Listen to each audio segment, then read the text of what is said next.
Hello and welcome back to Rise of Flight for our second mission with our new German pilot, Klaus Müller. It is the 1st of November and let's zoom in here. We are flying from the same airfield as last time, this one here outside Rupy near St. Quentin. Let's read our diary entry here. FFA-23 will soon be without what is perhaps its greatest asset. Hans-Joachim Bugeck has volunteered for service with our Ottoman allies. Later this month he is departing to form the Fokker Staffel of the Ottoman Aviation Squadrons. That's the Ottoman Air Force. His Eindecker has already been repainted ahead of departure. Whether it was the promise of an advancement in rank to Hauptmann or simply the warmer climate that won him over, I'm not sure. French aircraft have been spotted patrolling the lines to the south, and so the two of us are taking the Kampfstaffel up to hunt for targets. Budeck has already 2 confirmed kills to his name, and I'm looking to get my name on that list alongside him. So yeah, I think we took someone down playing as Otto Spiegler before, but we lost our own aircraft in the attempt. So let's see if we can do one better and not lose our plane. The big news at the moment is that both Bolk and Immelmann, the 2 leading pilots in the Fliegertruppe, have achieved 5 victories each. The rumour this morning is that Bolk has already scored a 6th and is said to be awarded the Hohenzollern for his achievements. Not sure how to say that. Hohenzollern? It's a medal of some significance, let's say. I think the next one up is the Blue Max, as it became known. I'm not going to attempt its actual title. Anyway, yes, so both of them have now achieved ace status, though I don't know whether ace was even a term that was in use at the time. Bolk took his 6th kill, and thereby the leading pilot in World War I, a couple of days early. I think it was the 30th of October, and on the 1st of November, he got the telegram that he was going to be awarded this medal. Soon after, I think it's less than a week later, Immelmann's going to match him with a 6th kill. Budeck is going to be the 3rd German pilot to achieve ace ranking with 5 kills, but at the moment he has only 2. We are just some nobody, Klaus Müller, with no kills to our name. Anyway, let's check our aircraft here. Back to the old trusty Eindecker here. We were using the, what's it called last time out? Roland C2. Let's go straight into the mission here. Okay, here we are in the cockpit then. Budeck's over there to our right in his Ottoman Air Force painted Eindecker. The Roland has been wheeled back into one of these garages here, and I now have the anemometer just sticking rather sillily, if that's a word, out of our wing here. Let's get our engine started, because he's already doing the same. Have we got a mixture correctly? I don't even remember. What was full rich? Obviously not this. Oh no, here we go. Okay. Let's quickly adjust our setting. No more throttle to worry about. That'll be fine. There's the Roland, wheeled into the garage there. Where's Budeck? There he is. Let's get in pursuit. This feels a lot more stable than the Roland. I seem to remember that moving around a lot as I was taking off. This thing just feels light as a feather by comparison, but how slow it rolls now is really apparent to me. That was weird. I wonder if that was the rotary there. It kind of pulled the nose down. I was like, back to the left. Oh, I see, I've got my joystick twisted round. That explains it a little bit. Right. Now, hopefully, I've set up this mission correctly. I said last time out, in fact the last 2 missions, that we are overdue for another dogfight. And that is the sole purpose of this mission. Budeck here is going to hunt us down a plane to engage. And we will try to be the one that gets the kill. Budeck wasn't going to get his 3rd victory until the 11th of November, I think. Anyway, I chose this mission for another reason. The 1st of November, this is the 1-year anniversary of the Ottoman Empire joining World War I. Obviously that was 1914 when they did that in November. They already had an agreement in place with Germany before the war began, if I'm not mistaken, that should there be a war, that they would come to their aid. I don't quite remember what the Ottomans were getting out of the deal. Germany, of course, getting a lot of oil.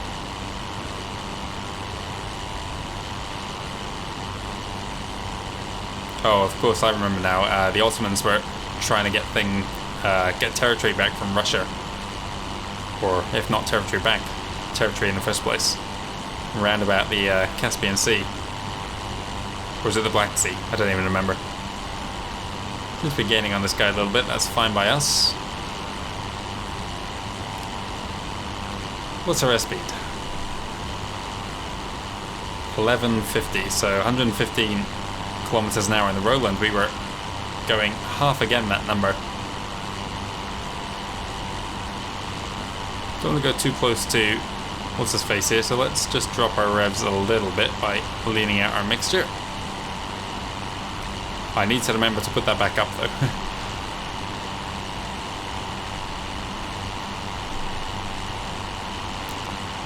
You see, presumably because the Ottoman Empire was not a Christian nation, they replaced all their crosses with these large black squares here. Yeah, I really don't like flying at this kind of reduced fuel mixture setting there. We'll just take a slightly winding, weaving route to make sure we don't go into the back of him. Yeah, so I believe that's why they went for the squares. Maybe it was something of else entirely, and I'm just making that up. His aircraft, at this point in time, Budek Seindecker, would have still been the same kind of colour as these here, though colours on World War I planes is a contentious issue. It had the crosses painted out by the time it arrived in Turkey, modern day Turkey.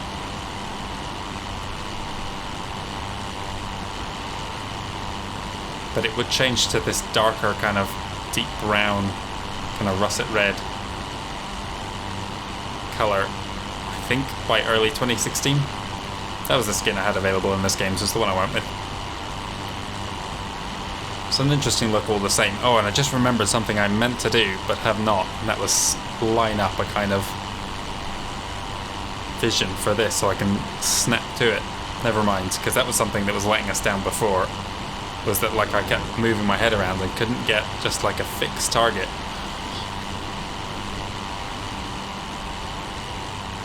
Now I mentioned that Budek here, he'd go on to form the Kampfstaffel, the first kind of designated fighter unit even, of the Ottoman Air Service. Would later go on to be called FA6. But I think at the initial setup, it was just 3 planes, a pair of Fokker E.III s, and then a Fokker E.II as well. And that was just attached to another unit, much like all the Kampfstaffels were. We're almost at the point where the Kampfeinsitzter, oh, I can't even say that word, Kampfeinsitzer commandos are going to start making an appearance. That would have been very late 1915. That was kind of the first dedicated fighter units that were detached from other squadrons, and whose sole duties were intercepting other aircraft, shooting them down. So I think there were 2 by the end of the year. One in, and I'm going to say this in an English way and not in a French way, but Bertincourt maybe, and the other one I think was in Douai.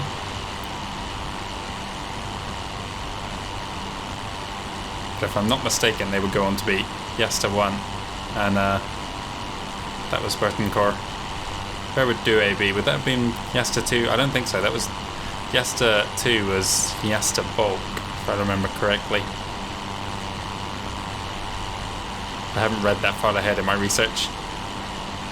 Like I said, I originally just started making these videos just out of my own curiosity, my own interest in World War I aviation, and as a kind of opportunity to discuss it as much as it was to play a game.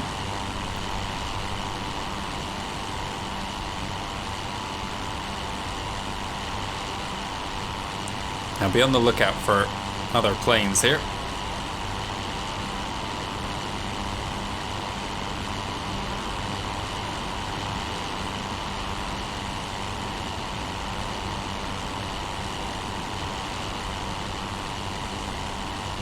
Is that the front line ahead of us? Yes it is, okay. So once we reach that, we are going to start patrolling. We expect planes to be moving along the front lines, on our side of the lines as well, doing recon, and we will hopefully bump into one of them.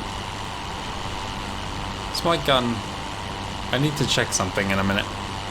I have a feeling I don't have my trigger mapped correctly, but I don't want to test it now that I'm flying behind this guy.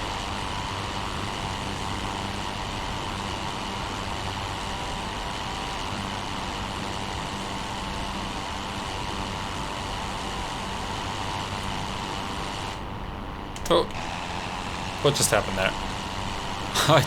I turned off the engine by mistake. Let's not do that. Oh yeah, I forgot we have a blip switch now in this. I'm falling behind now. What time are we at?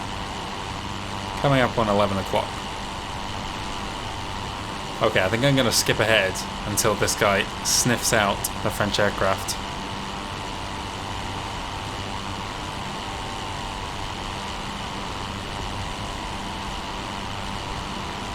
Well, he's turning sharply here. Has he seen someone?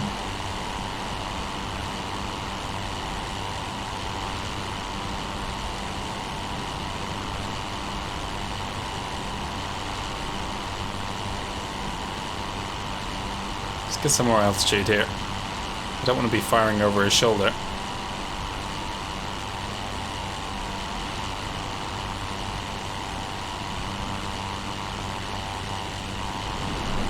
Can I see anyone? Not at the moment.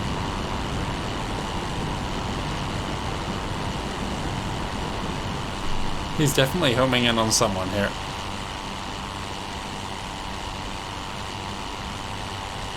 It's our altitude now. 1600. Let's just adjust this ever so slightly.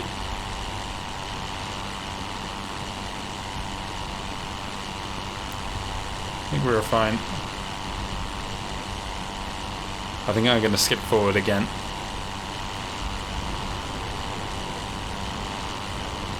I have just this second seen a tiny wee grey speck just off to my gun sight here. Your deck seems to be homing in on. There he is, squared right in the middle of my sight.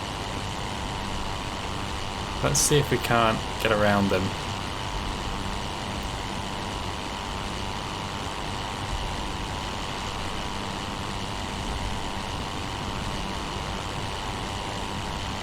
I've lost sight of him. Oh, there he is. Okay.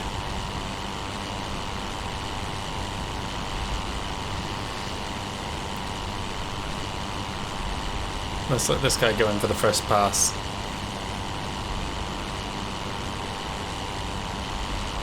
I don't want to hit my friendly plane here.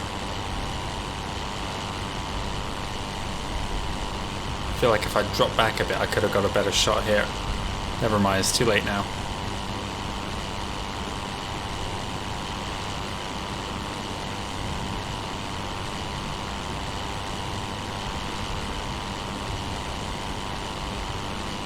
Here we go. He's firing.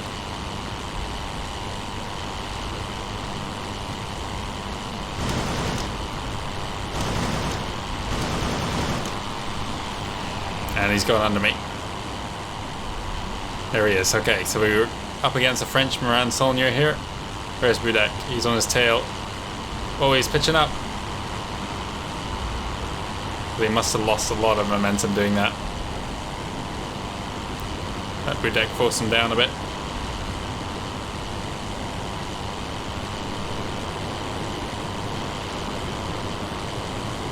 We're circling.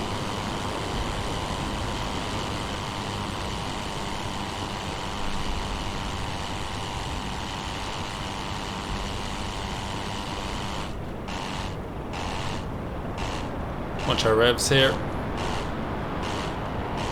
Watch our speed as well. Don't want to rip our wings off. I've lost sight of them. There they are.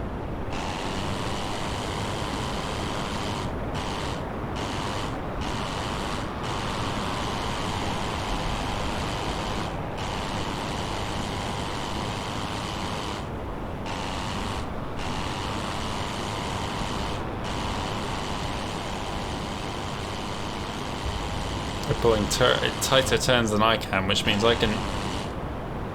Oh, I almost got him. Oh, I'm going to hit Budek if I'm not careful here.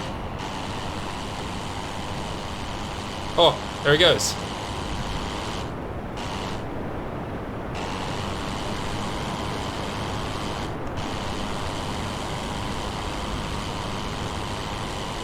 And there we go.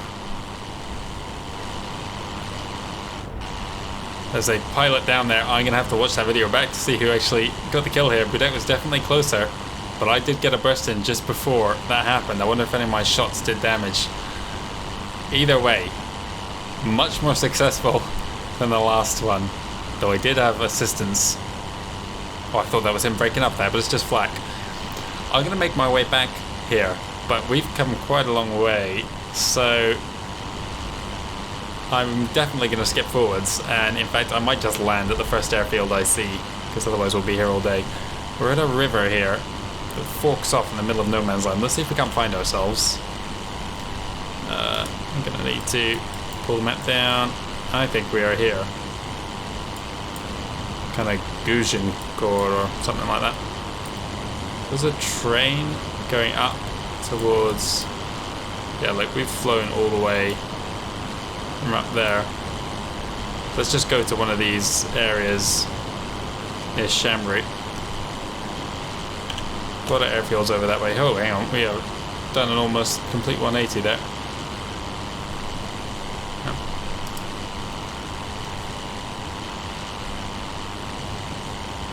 Where's that train track gone?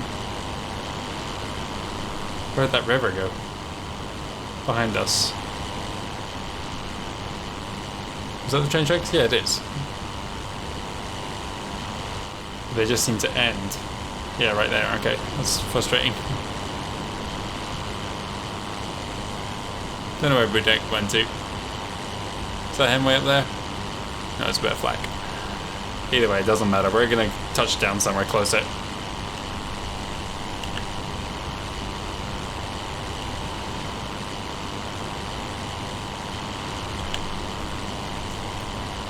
You know, I don't think we are where I thought I would. I think we're up here, actually. There's that railway ending.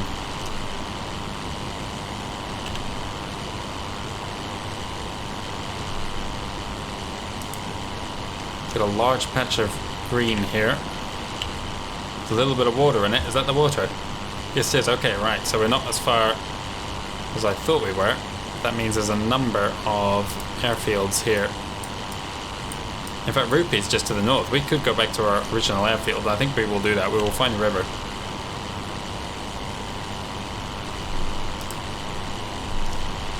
No reason to have to make another smaller flight just to get back somewhere. We definitely have enough fuel.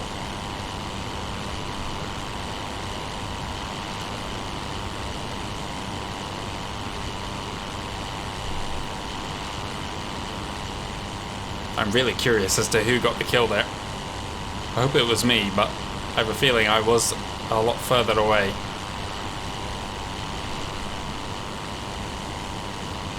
Certainly wasn't quite as protracted a fight as the DH2 battle was that went on for half an hour.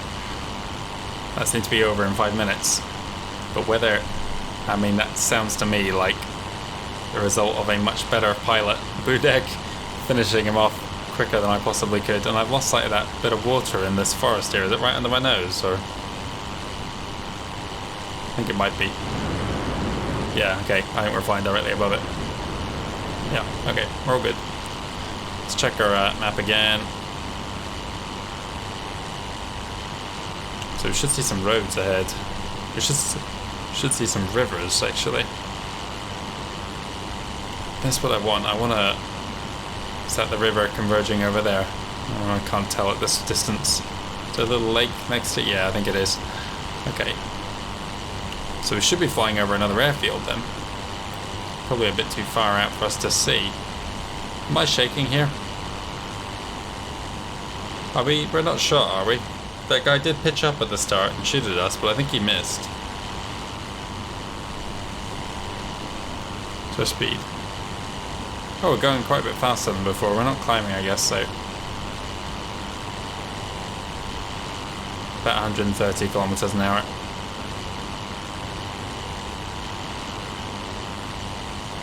I think I want to be following that river, going off over that way.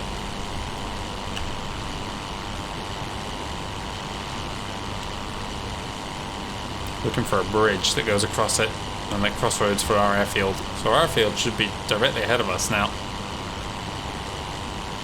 Feels like our plane is shaking quite a lot. Was it doing this before? Is this just paranoia now?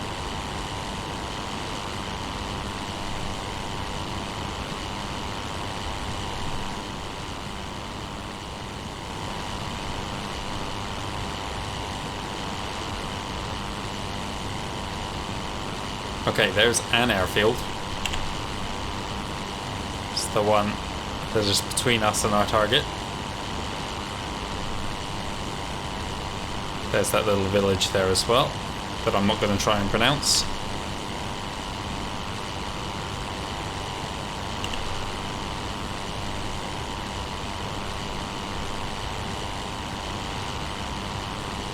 Looking for our airfield appearing. We seem to have got back like astonishingly quickly. I don't understand. Like we were flying for a long time to get to that battle. Maybe I set Budek's initial waypoint way too far to the west.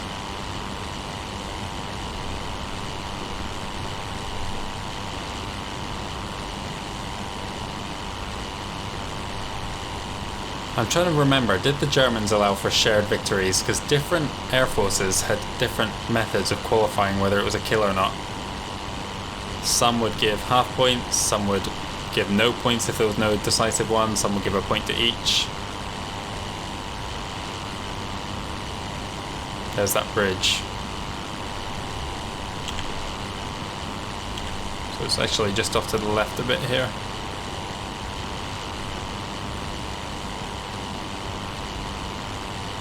Is that rupee there just coming in? If it is, then we would expect our aerodrome.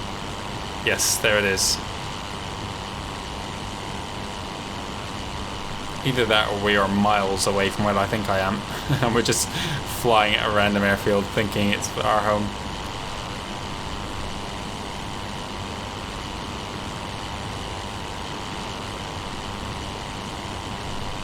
Right, well, we have survived a 2-on-1 fight. We kind of survived the first dogfight where it was 1-on-1. I think we were in an inferior aircraft there. Or if we were more evenly balanced than I realised, I wasn't taking advantages of my plane. I'm not sure, like, where are the limits of this aircraft? Like, I thought it was turning fairly hard there, and then they were still turning much tighter circles than I was. But I feel like I'm just going to rip the wings off this thing. Doesn't really inspire confidence. Where is there? There it is. Okay.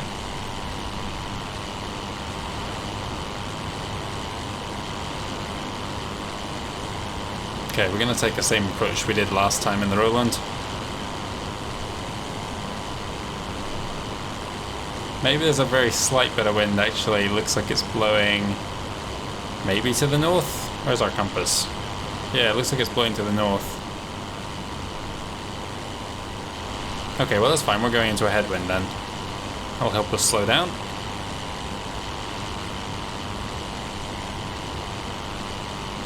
We're slowing down the issue really, maybe we should be landing into a tailwind. So headwind maybe means we're gonna make a heavier landing if... I don't know. Right, let's start to lean out our mixture a bit here.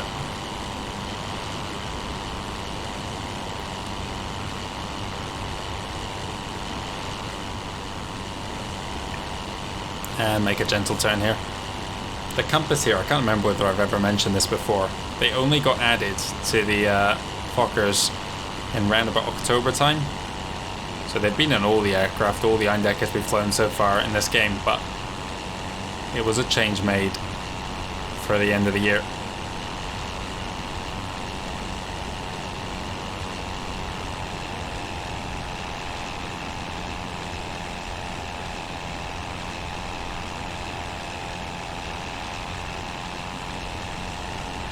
A little bit too low, a little bit too soon there. Okay, let's see if we can't get the plane to land itself here. I seem to remember this being quite bumpy as last time.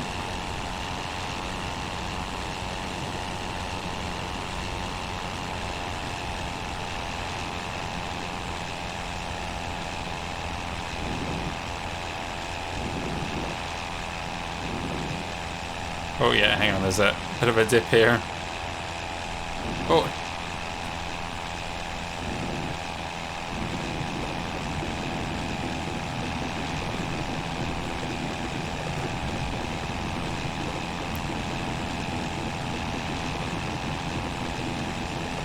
Touched down a little bit sooner than I thought. I thought we were over the big dip that I remembered from landing the Roland, but apparently we weren't anywhere close to it.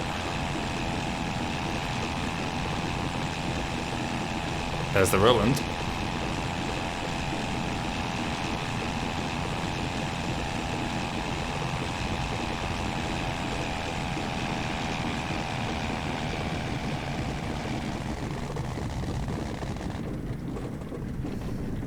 And there we go, another successful mission, successful landing.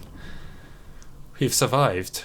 We have not yet lost a single pilot to anything bad, getting shot down or crash landing or anything.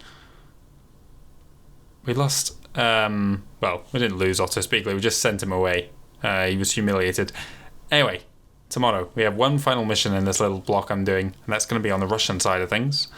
Where we'll be flying the Ilya Muromets again. This time we'll be going for another bombing mission like we did yesterday, but on a slightly larger scale and hopefully with a bit more success than we had in the Roland. Anyway, thank you very much for watching, and I hope you'll join me again soon in another video.